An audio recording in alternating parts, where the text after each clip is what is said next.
Welcome to the Venting with Vent podcast. Venting with Vent podcast. I got a lot of things on my mind, a whole lot to say, and people to hold accountable. So keep your eyes and your ears open because somebody's about to get that work. Where content creation and the gaming industry is met with unfiltered, unbridled opinions that only one man can deliver. I don't want to do that. Take my ball. I don't play with you guys. That's PlayStation. I don't play with you guys. We're the all-time best system. Whether it's life's little annoyances or the big issues that keep you up at night, we're diving in head first. Go to work and you do your job, and your employer says, payday Friday. Have that check blown to us. Hey, wait a minute. I did the work. You gonna take half too? Well, yeah. Well, why? You need it?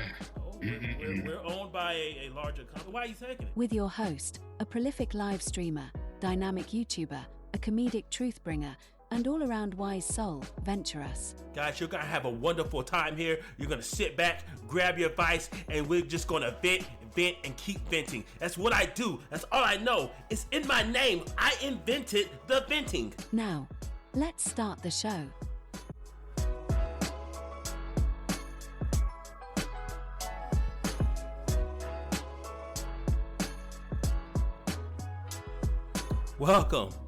Welcome back to the VWV podcast, Venting with Vent podcast.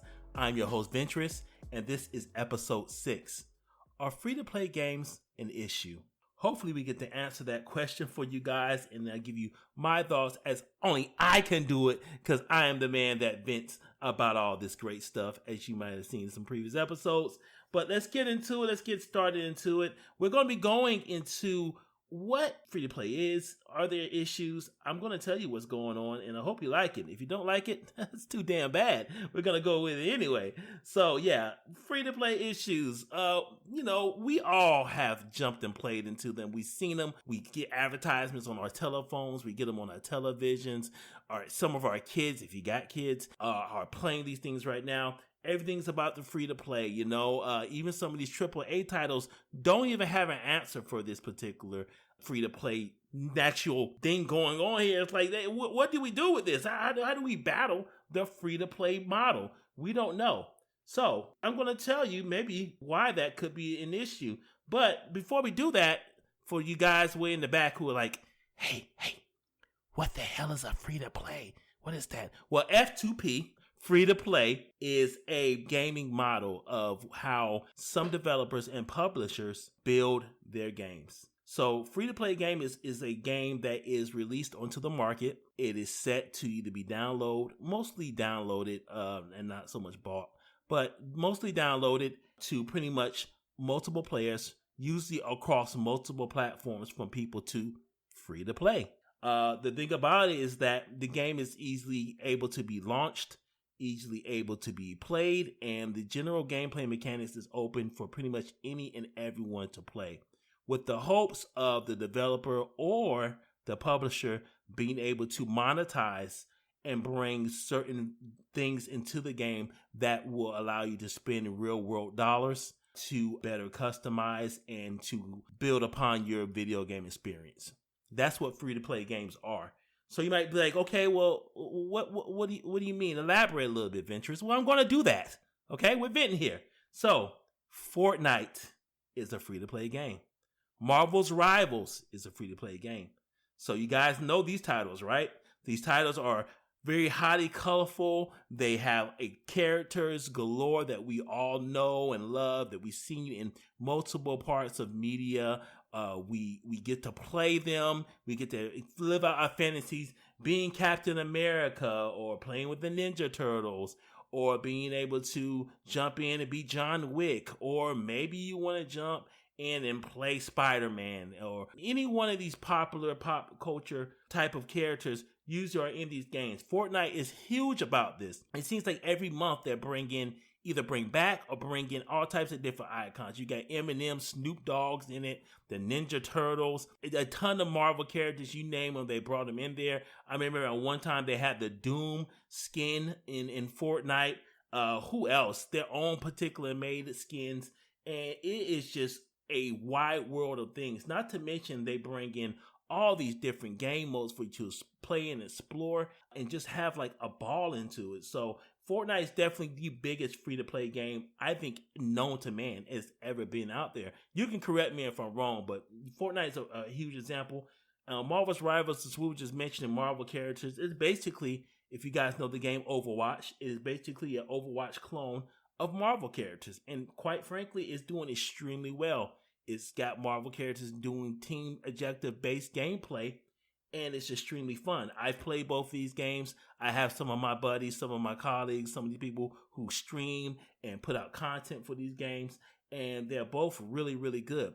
And they're free-to-play games. I mean, these games are generating, hundreds of thousands to millions of dollars in revenue, and is putting a dent in the market to where other developers and publishers are starting to jump into that particular realm and say, maybe we need to put our foot up in there. You know what I mean? Let's put our stamp on that. Yeah, I don't care what it is. It could be a one-legged cat, shooting zombies. We don't care what it is. We need to put something out there that we can monetize. And you notice that even some of the AAA games are starting to do that by putting in battle passes, like a Call of Duty. They put in battle passes and things that they can monetize year over year. And I know before you say anything, before you get your panties in the bunch, I know you're going to say, Ventress, Call of Duty is not a free-to-play game.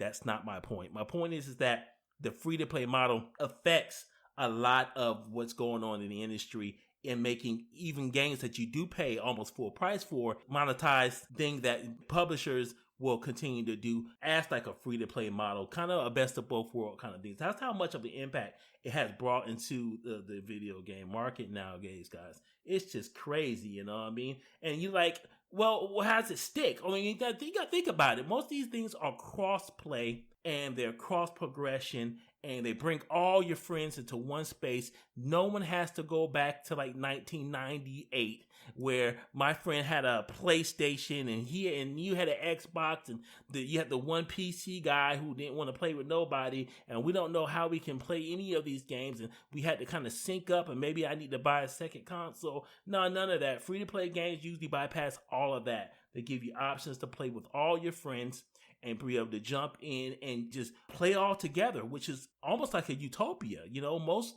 game developers don't really want to halfway do that.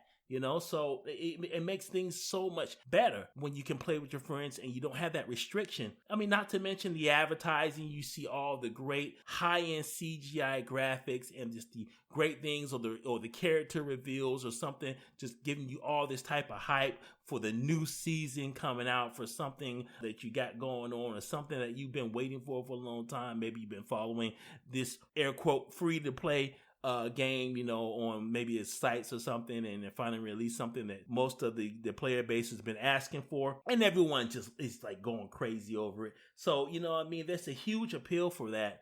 And, you sink so much time and things like that into it, that it just brings a lot of joy to a lot of people. But I think there's an underlying issue that we don't talk about. Oh yeah, you knew it was going to get dark. Oh yeah, it's getting dark with your boy.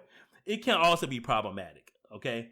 These type of things can be very addictive. It can be draining to your wallet. You could spend more money on a free-to-play game than you would spend on the AAA title, which is not such a bad thing, but it's just something that you kind of got to look at.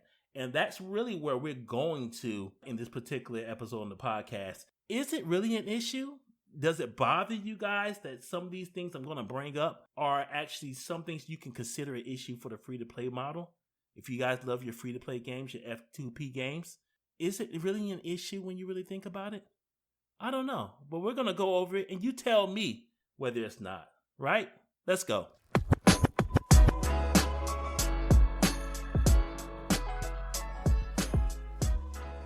All right, guys. All right, so I know I'm about to get flamed here, as you're listening to this podcast. I'm probably getting all types of ventures, you idiot, and all types of curse words and all this different stuff going on in your brain and out your mouth. But I'm going to explain to you why I think, in my own venting way, why free-to-play games can be very problematic, man. Let's start with the most obvious broken issue out there. It's the pricing of the in-game items and the currency you spend for it. Now, I always got to throw myself into it. I'm going to throw myself into it this time. I love playing a free-to-play game called The Finals. I've been playing it since the very first season. It is now on season 6. Get ready to go into season 7 in just a little bit. and I love it. I've probably spent in excess of maybe $150, a couple $100, just to be transparent, because I'm not a hypocrite. All right, it's doing a lot of good things right. It's just such an enjoyable first-person team-based arena shooter, kind of like destruction. It's just check it out if you haven't. Check it out. It's called The Finals. It's so dope. But anyway, the point is that I've been playing that, but I know that the pricing and when it comes down to getting all these different things, the weekly updates can be taxing to the wallet. Now, it's obviously not breaking the bank or anything like that. A few $10, $20 here. You can't even get a decent meal from your favorite fast food restaurant for that. But it's like, that can be an issue though. We really think about it, because you're thinking like, damn, you know what? I just spent maybe $500 into this game. I've been in need of a new PC, maybe a new car. Who knows? Maybe I want to save up just to have some rainy day money. And I kind of put into this game, and what if you no longer like the game anymore or something like that? Now you think about all that currency, and it's just all that different stuff that comes into your mind, and you're like, damn, I could really use that money now. So, even though the game really never told you had to pay that money, you pay it anyway because you're paying almost for experience. Which we'll get into that in just a second. But, it sucks you in. And I think the reason why it does that is for the acronym FOMO. And if you don't know what FOMO is, it is the fear of missing out. FOMO. So basically they have these timed exclusives. Like you'll see a countdown timer, this gun or this skin or this particular emote or this particular character is going to be available for solo. There's only so much time left to get it. Make sure you get it before it ends. And this is nothing new, right? Steam is synonymous for it. A lot of these game sellers and stuff like that are synonymous for the countdown things. You only have so much time. Humble Bundle, if you guys are PC gamers like myself, do it. Everyone does this, but this is very big in the free-to-play realm. The store resets. They call it the store reset now. Store resets in X amount of days, and you just never know if you're ever going to see that thing again. You're like, you know what? I didn't really want to spend $25, but you know what? I gotta have it. I may not ever get this. This may go away. I gotta show it off to my friends. I gotta be able to do this. And it's not, if you're like me, if you're like Venturous here, you like to kill in style. I can't kill looking ugly. Okay, I gotta look great. I gotta look like $1 million when I snipe you from afar. I don't care if you can see me or not. It doesn't matter. I love looking great, and it makes me feel great, and it just helps me play better when I look good. And that costs money. And if it's something that's really good that I know I may never ever get again, they just suck me in. And a lot of you guys are like that. Like take Fortnite for example, because obviously it's going to be the natural example. Fortnite, right, has that whole thing going on. Now, even though we know that they recycle a lot of their skins, they recycle a lot of their seasons and guns and stuff that come back, you just never know. It may be 4, 5, 10 seasons down the road before you ever see something like that again. So they have the FOMO thing going on, and you're like, man, I gotta get that skin. It doesn't even matter if the character makes sense in the game, whether you like, for example, the Teenage Mutant Ninja Turtles, when they had that out some months back. It's like, they don't use guns. What are they shooting a DMR for? I don't understand this. What the hell is this? But you gotta have, you just love the skin, Stuff like that. It's just that whole kind of fear of missing out. And I think it can be problematic, man, because it's almost like gambling a little bit, You feel like you're missing something. You kind of just gotta go in one more time and to just putting in that little bit of currency to get what you want and what you like, and you're just a little afraid about maybe not getting that particular thing, but you go for it anyway. We all get sucked into it, right? No one's really too much of a victim. It just happens. So that's one particular issue I think we really got to look at, man. You know what I mean? And if I ain't convinced you there, think about this. Think about the whole part of the content that we really do not own. Guys, think about it. Feeling sluggish or running low on fuel? It's time to power up with Glitch Energy. Whether you're tackling a difficult boss during your gaming speed runs, or pushing through a tough project, or you just need an extra boost during the day, Glitch Energy gives you that sustained energy you need without the crash. Packed with essential health benefits such as gluten-free, non-GMO, no fillers, and keto-friendly, Glitch Energy supports mental focus, clarity, and endurance, all while keeping your body in peak performance. With a variety of delicious flavors to choose from, there's something for everyone, no matter your taste. And the best part, it's affordable, so you can enjoy premium energy at a fraction of the cost of those other big brand names. You can click the link in the show notes or visit www.glitchenergy.com. That's www.glitchenergy.com for a special offer to all of my listeners. Use code VDG10 to save 10% on your purchase at checkout. Again, that is code VDG10 to save 10% on your total purchase. And remember, every second counts with Glitch Energy.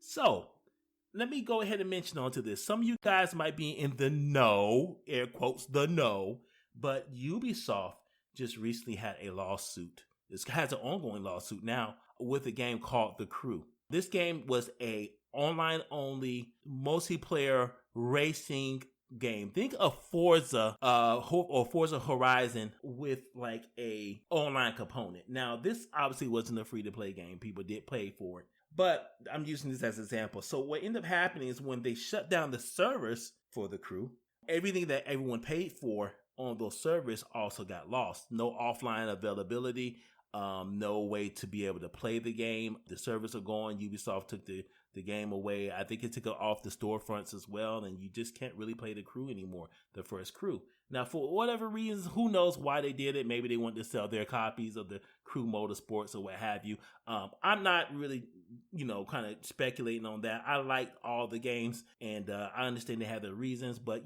that's just one of those things. So now they have an ongoing lawsuit about that. Now, I'm not really mentioning the lawsuit because I'm really trying to flame the developer Ubisoft.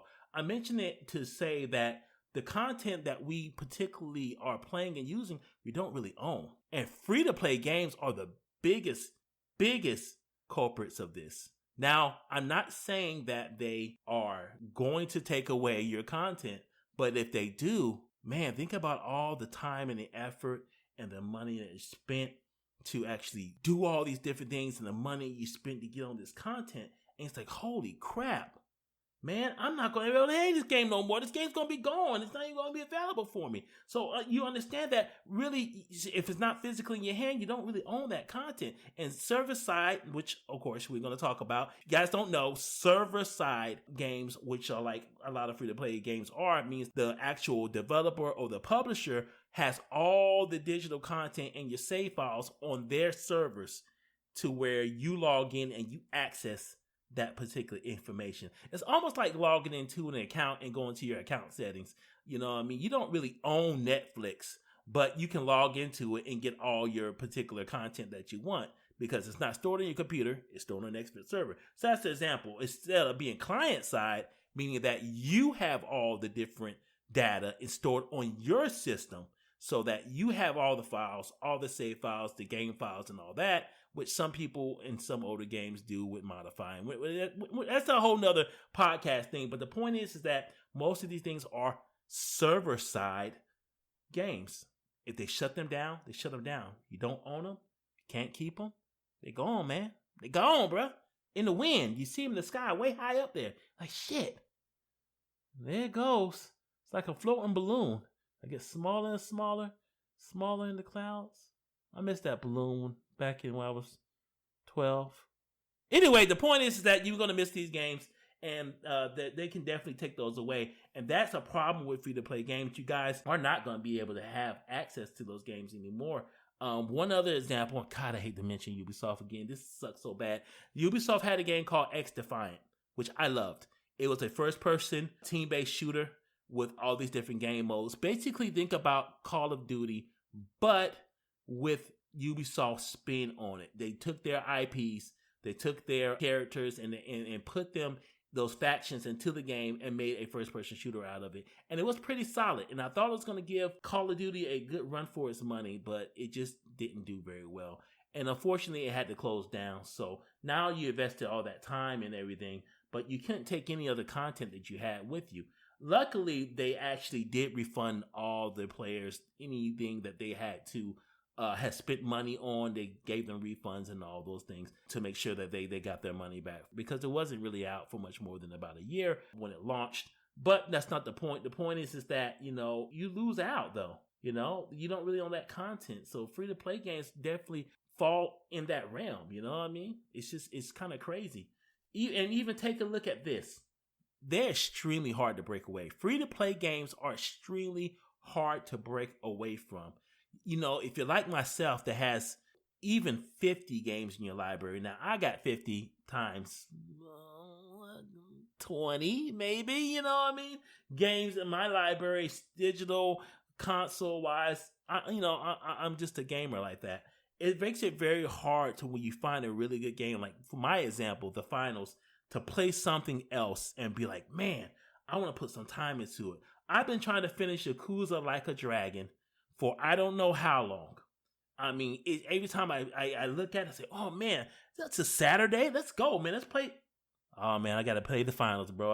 I got a battle pass I got to finish. You know what I mean? It's so hard to break away from. They draw you in with all those different things that I named earlier, with your friends being able to hop in on it, and all the progression that you've made, all the consistent updates, everything.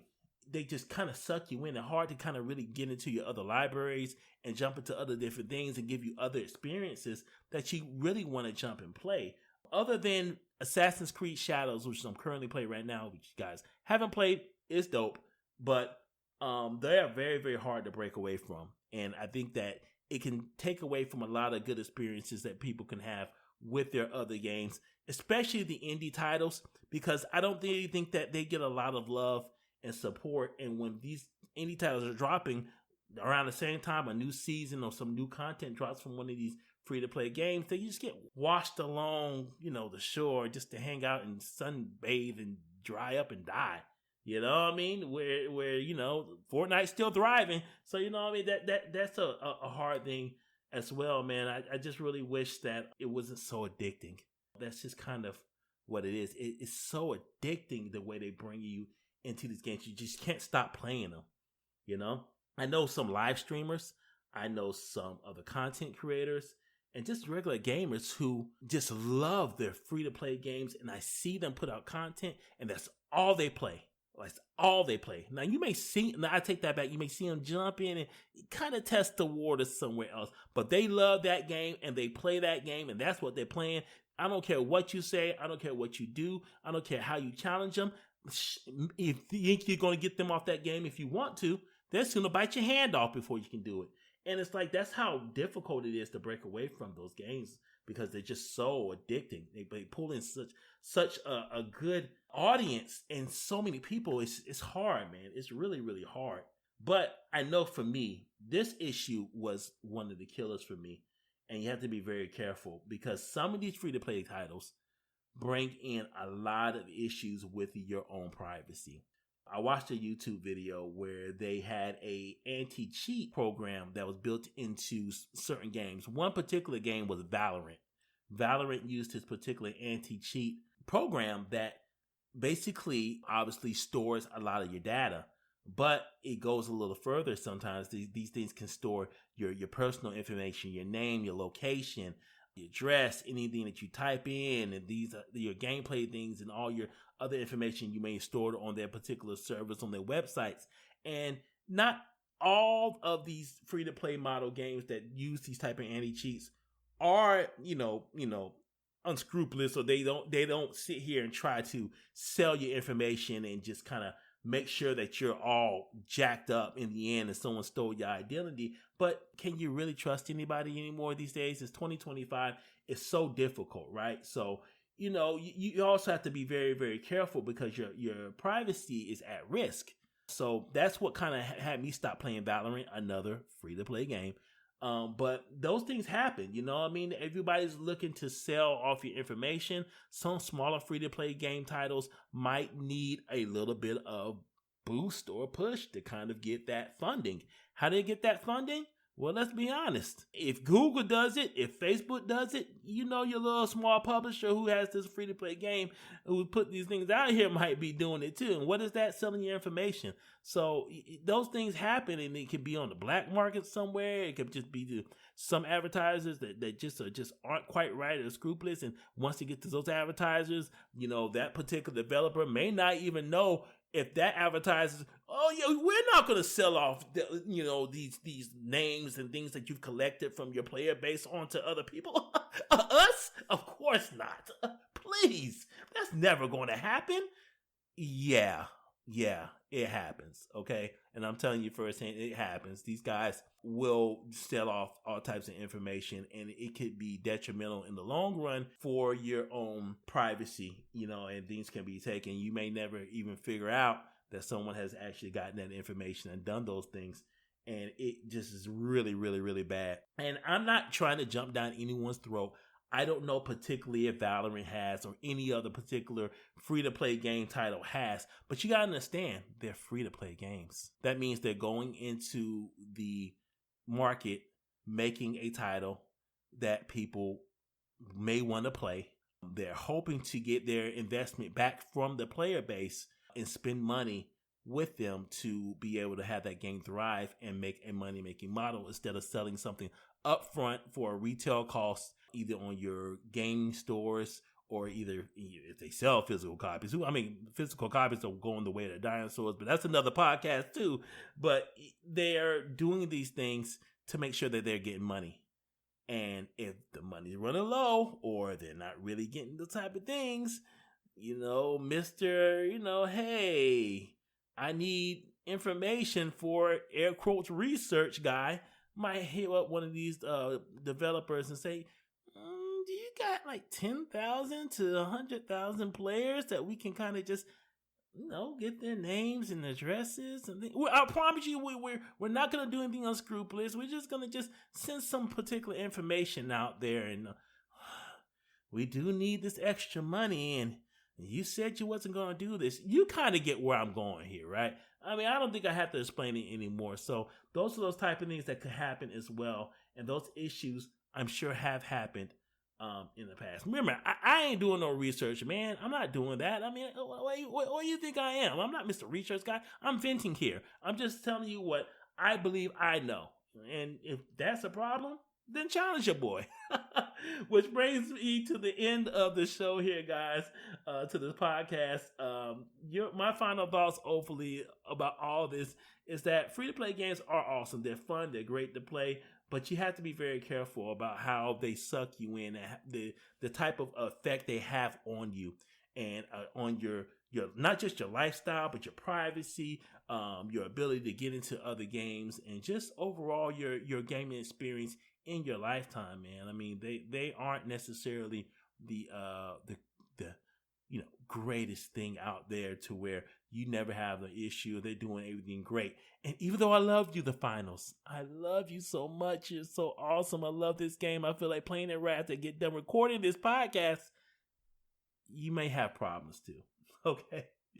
So if you guys want to talk more about this or have questions, or you want to just give me an earful of how badly I'm way off on this particular topic, guys, hit up the socials, man. If you look up in the show notes, you can see my link to my link tree. All my socials will be there. Feel free to follow me on those socials. And if you want to be a guest of the show or talk about any other particular topic, as well as this particular topic as well, feel free to hit me up on X and send me a message, and maybe we can get on the show. We can do some guest show things on there. Yeah, that sounds pretty good, right? Maybe you could be the first guest. Maybe not. I don't know.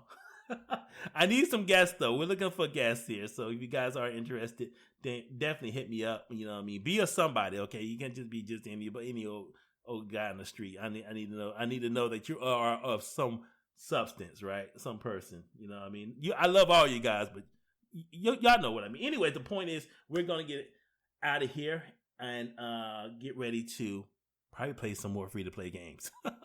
So, guys, thank you all for listening to this episode. I will see you next episode with another great venting session. And remember, as always, you don't ever have to worry about venting because Ventures has got you covered. as you can see. You guys have a wonderful rest of your day. Peace out. We'll see you later. Thank you for listening to the Venting with Vent podcast. Please like, download, and share the podcast with others. If you'd like to be a future guest, contact Venturus via x.com or through email. Links are in the show notes.